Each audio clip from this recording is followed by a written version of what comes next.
अच्छा, अस्सलाम वालेकुम। तो आज हम जो टॉपिक स्टार्ट करने वाले हैं वही पीडीएल। सही।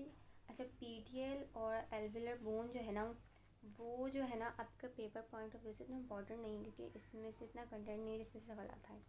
सही है। तो इसको हम जल्दी डिस्कस करेंगे। ठीक है। पीडीएल की मैंने आपके लिए 2 वीडियोस बनाऊंगी, एक में जिसमें हम इसका सारा इंट्रोडक्शन, इसके फाइबर्स और इसके सेल डिस्कस करेंगे, और दूसरी वीडियोस में हम इसके फाइबर्स डिस्कस करेंगे। सही है। अच्छा, तो अब हम स्टार्ट कर देते हैं पीडीएल। देखिए, पीडीएल मैंने आपको क्या बताया था कि एक हमारे पास टूथ स्ट्रक्चर होते हैं और एक टूथ बेयरिंग स्ट्रक्चर होते हैं।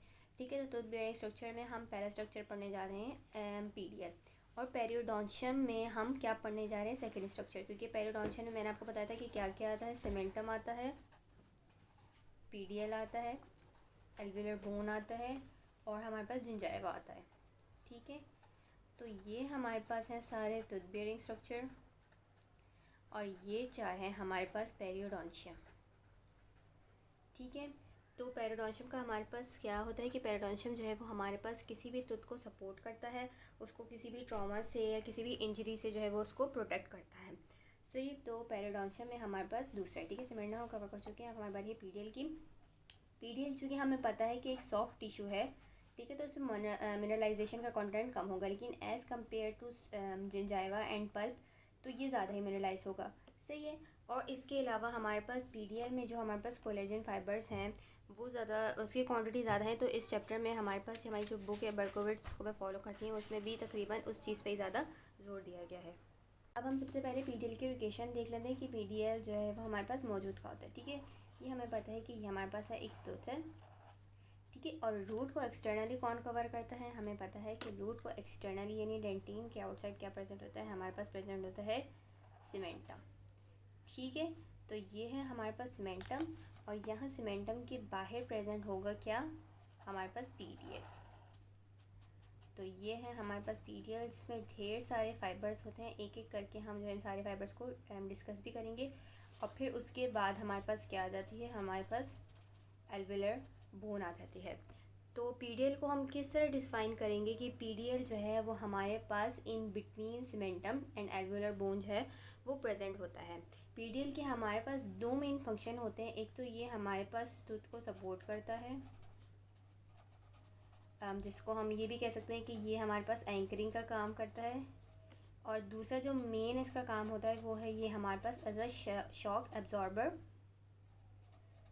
एक्ट करता है। यानी अगर कोई भी इंजरी हो या एकदम हमारे मैक्सिलर या मैंडिबुलर में कोई भी ट्रॉमा हो या एकदम चोट लग जाए, तो ये जो है हमारे पास as a shock absorber act करता है, कि यानी ये टूथ तक मतलब वो पहुंचने से पहले उसको रोक लेता है। ठीक है।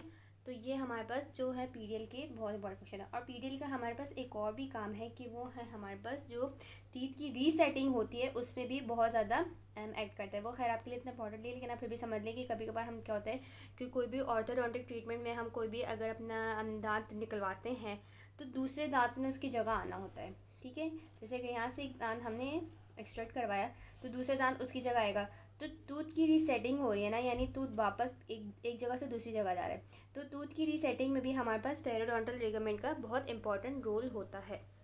अच्छा, तो अब हम पीडीएल की सेल्स पढ़ेंगे। ठीक है। पीडीएल की सेल्स में अगर आप अपनी बर्कोविट्स में देखें, ठीक है, तो काफ़ी मतलब बहुत जैसे डिटेल में लिखा हुआ है। जैसे कुछ सेल्स के बारे में मतलब लिखा हुआ है कि इनके बीच में कनेक्शंस क्या है, इनका इंटरसेलुलर कंटेंट क्या है, तो वो आप सबके लिए इतना इंपॉर्टेंट नहीं है। सही है। तो अगर आप जो है सिर्फ कुछ इंपॉर्टेंट बातें भी मतलब वो देख लेंगे तो आपके लिए वही काफ़ी है, वरना आपकी बुक में बहुत डेप्थ लिखी हुई है, इनके ऑर्गेनल्स को डिस्कस किया हुआ है, इनके कनेक्शंस को डिस्कस किया हुआ है, इनके साइटोप्लाज्मिक कंटेंट को डिस्कस किया हुआ है। तो आपके लिए इतनी इंपॉर्टेंट बातें नहीं है, तो बस आप इन सेल्स को भी देख लें तो आपके लिए काफ़ी है कि पीडीएल में हमारे पास जो है इन टाइप्स के सेल्स होते हैं। और इसमें सबसे पहले सेल है फिब्रोब्लास्ट। ठीक है। आपको पता है कि हमारे पास फिब्रोब्लास्ट क्या फॉर्म करता है, फिब्रोब्लास्ट हमारे पास फॉर्म करता है कोलेजन फॉर्म करता है। और कोलेजन हमें क्या देता है, कोलेजन हमें प्रोवाइड करता है सपोर्ट। ठीक है। इसलिए हम ये कह सकते हैं कि फिब्रोब्लास्ट जो है वो हमारे पास पीडीएल में ऐसा एपरेटस फॉर्म करता है जो पीडीएल को हमारे पास सपोर्ट प्रोवाइड करता है। दूसरी टाइप आ गई सीमेंटोब्लास्ट, जो हमारे पास सीमेंटम फॉर्म करता है। और इनका लोकेशन हमारे कहाँ पर है कि ये जो है हमारे पास सीमेंटम की लाइनिंग पर मौजूद होते हैं, यानी सीमेंटम को आउटसाइड से ये लोग कवर करते हैं। इसके बाद हमारे पास अगली टाइप आ गई जैसे ऑस्टियोब्लास्ट। और ऑस्टियोब्लास्ट आपको पता है क्या फॉर्म करता है, एल्विलर बोन फॉर्म करता है, सही है। और इसकी लोकेशन हमारे पास क्या है कि जो हमारे पास जो टूथ सॉकेट होता है ना, जैसे ये हमारे पास टूथ सॉकेट है और इस टूथ सॉकेट के अंदर टूथ जो है वो लॉस्ट हुआ होता है, ठीक है। ये टूथ लॉस्ट हुआ हुआ है और टूथ सॉकेट के सरफेस के ऊपर हमारे पास प्रेजेंट होते हैं ऑस्टियोब्लास्ट, यानी टूथ सॉकेट को लाइन करते हैं हमारे पास ऑस्टियोब्लास्ट, ठीक है। अब हम आ जाए सीमेंटोब्लास्ट और ऑस्टियोक्लास्ट। अच्छा देखें, ये सीमेंटोब्लास्ट और ऑस्टियोक्लास्ट में फ़र्क क्या है, मतलब एक हमारे पास ब्लास्ट वाले सेल होते हैं, एक हमारे पास क्लास्ट वाले सेल होते हैं। तो सीमेंटोक्लास्ट और ऑस्टियोक्लास्ट में जो मेजर डिफरेंट है वो ये है कि जो सीमेंटोक्लास्ट है ना, वो हमारे पास क्या करवाते हैं, वो हमारे पास करवाते हैं रिजॉर्प्शन करवाते हैं, ठीक है। क्या करवाता है, बोन रिजॉर्प्शन। अगर मैं यहाँ पे आपको एक छोटी सी एग्जांपल देकर समझाना चाहूँ, ठीक है, क्योंकि ये टॉपिक हम एल्वेलर बोन में डिटेल में डिस्कस करेंगे कि यहाँ पे हमारे पास जो है एक एल्वेलर बोन के ऑस्टियोब्लास्ट सेल हैं और ये जो है ये सेल हमारे पास ओल्ड हो चुके हैं और इनको अब यहाँ से रिमूव आउट होना है, ठीक है। तो इन सेल्स को रिमूव करने के लिए हमारे पास यहाँ पे कौन से सेल्स आएंगे, ऑस्टियोक्लास्ट, ठीक है। और वो सेल आके जो है इन सेल को डिज़ोल्व करना शुरू कर देंगे, ठीक है। तो यहाँ से ये रिमूव कर देंगे, यानी एक तरीके से हम कह सकते हैं कि क्लीनिंग कर देंगे, पुराने सेल्स जो हैं वो यहाँ से इनको हटा देंगे ऑस्टियोक्लास्ट सेल, ठीक है। तो जब ये यहाँ से हमारे पास कुछ रिमूव हो जाएगा तो हमारे पास ये किस तरह दिखेगा, ये हमारे पास कुछ इस तरीके से दिखेगा, देखें इस तरह। अब यहाँ पे क्या होगा कि अब आएंगे हमारे पास ऑस्टियोब्लास्ट सेल, फिर वो ऑस्टियोब्लास्ट जो सेल्स हैं वो हमारे पास आके यहाँ पे न्यू बोन लाइनिंग फॉर्म करेंगे, ठीक है। तो ये इस तरह का प्रोसेस होता है, ये हम एल्वेलर बोन में डिटेल में डिस्कस करेंगे। अब हम आ जाते हैं इन ऑस्टियोक्लास्ट की जो है वहाँ पे की लोकेशन कहाँ है। तो इनकी लोकेशन जो है वो हमारे पास एल्वेलर बोन में कुछ हमारे पास होल्स होते हैं, उन होल्स को हम कहते हैं हॉर्सशूप्स लैक्यूने, ठीक है। इन हॉर्सशूप्स लैक्यूने के अंदर ये हमारे पास ऑस्टियोक्लास्ट सेल जो है वो रिजाइड करते हैं, यानी एक स्लीपिंग स्टेज में, रेस्टिंग स्टेज पे होते हैं। और जैसे इनको पता चलता है कि अब भाई इनकी ज़रूरत है तो ये फ़ौरन से एक्टिवेट होकर वहाँ जाके अपना काम करना शुरू कर देते हैं, ठीक है। एक और बात आपकी बुक में लिखी हुई है जो वैसे इतनी इंपॉर्टेंट नहीं है लेकिन आप देख लें, मतलब ब्रश बॉर्डर के हवाले से वो बात लिखी हुई है कि ब्रश बॉर्डर होते क्या हैं, ठीक है। जब भी कुछ ऑस्टियोक्लास्ट हैं वो एक्टिवेट होते हैं तो वो स्ट्रिप्ड अपीयरेंस की तरह आ जाते हैं, ठीक है। तो उस स्ट्रिप्ड अपीयरेंस को वो लोग ब्रश बॉर्डर कह रहे हैं, ठीक है। तो अब हम जो पिक्चर अभी आपके सामने आ रही हैं तो ये हमारे पास brush border striped appearance of osteoclast है, जो एक एक्टिवेटेड ऑस्टियोक्लास्ट है, सही है। तो अब हम आ जाते हैं अपनी सेकंड लास्ट कैटेगरी पे, एपिथेलियल सेल, जो बहुत इंपॉर्टेंट कैटेगरी है। आपको पता है कि एपिथेलियल सेल हमारे पास एपिथेलियल टिश्यू फॉर्म करता है, लेकिन यहाँ पे हम उस सेंस में नहीं पढ़े, यहाँ पे हम इसको इस सेंस में पढ़ते हैं जैसे रेस्ट सेल्स ऑफ मोलेसिस, ठीक है। अब ये सेल्स ऑफ मोलेसिस है क्या, ठीक है। अभी मैं खैर आपको समझाने की कोशिश करूँगी लेकिन आपको तब ज़्यादा अच्छा समझ आएगा जब हम आगे जो है डेवलपमेंट ऑफ टूथ पढ़ेंगे तो आपको ज़्यादा अच्छा समझ आएगा, ठीक है। लेकिन फिर भी मैं आपको बताती हूँ ये हमारे पास होते क्या हैं। देखिए, जब भी हमारे पास जो है तो डेवलप हो रहा होता है या इनिशियल स्ट्रक्चर ऑफ तो जो है वो फॉर्म हो रहा होता है, तो हमारे पास एक स्ट्रक्चर होता है, ठीक है। उस स्ट्रक्चर के कुछ सेल्स जो हैं वो हमारे पास डिसअपियर नहीं हो पाते हैं, तो वो जो सेल्स हैं वो हमारे पास क्या फॉर्म कर लेते हैं, the rest cells of Malassez, ठीक है।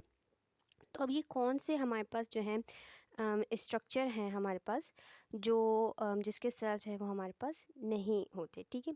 तो उसको हम क्या कहते हैं, उसको हम कहते हैं हर्टविग्स रूट शीथ, ये हर्टविग्स एपिथेलियल रूट शीथ भी हम इनको कह सकते हैं, ठीक है। ये वो स्ट्रक्चर होता है जो जब हमारे पास इनेमल ऑर्गन फॉर्म होता है तो उसके सर्वाइकल लूप में आपको पता है कि इनिशियली जैसे हमारे पास इनेमल मतलब टूथ फॉर्म हो रहा होता है तो उसका जो सर्वाइकल एरिया होता है वहाँ पे हमारे पास ये हर्टविग्स एपिथेलियल रूट शीथ मौजूद होती है।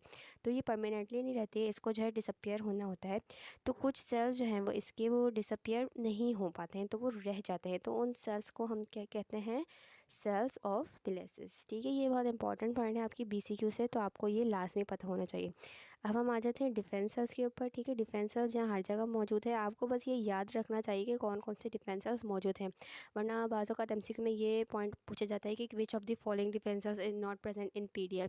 तो आपको याद रहना चाहिए कि कौन सी 5 टाइप्स के हमारे पास डिफेंस सेल्स मौजूद हैं, ठीक है। इसमें हमारे पास होते हैं मोनोसाइट, मैक्रोफेजेस, मास्ट सेल, इजिनोफिल्स और डेंड्राइटिक स्टेम सेल, ठीक है। डेंड्राइटिक स्टेम सेल्स, ठीक है, ये भी हमारे पास एक बहुत इंपॉर्टेंट टाइप है डब्ल्यूबीसीज की। तो ये 5 आपको याद रखने हैं कि हमारे पास कौन कौन से डिफेंस सेल्स मौजूद हैं। ठीक है, ये हमारे पास पूरा पीडीएल का जो है वो बेसिक इन्फॉर्मेशन यहाँ पे ख़त्म होती है। ठीक है, अब नेक्स्ट वीडियो में इंशाल्लाह मैं आपको बताऊँगी पीडीएल के फ़ाइबर्स, क्योंकि वो बहुत सारे और एक एक करके हम सबको डिस्कस करेंगे। तब तक के लिए अल्लाह हाफ़िज़।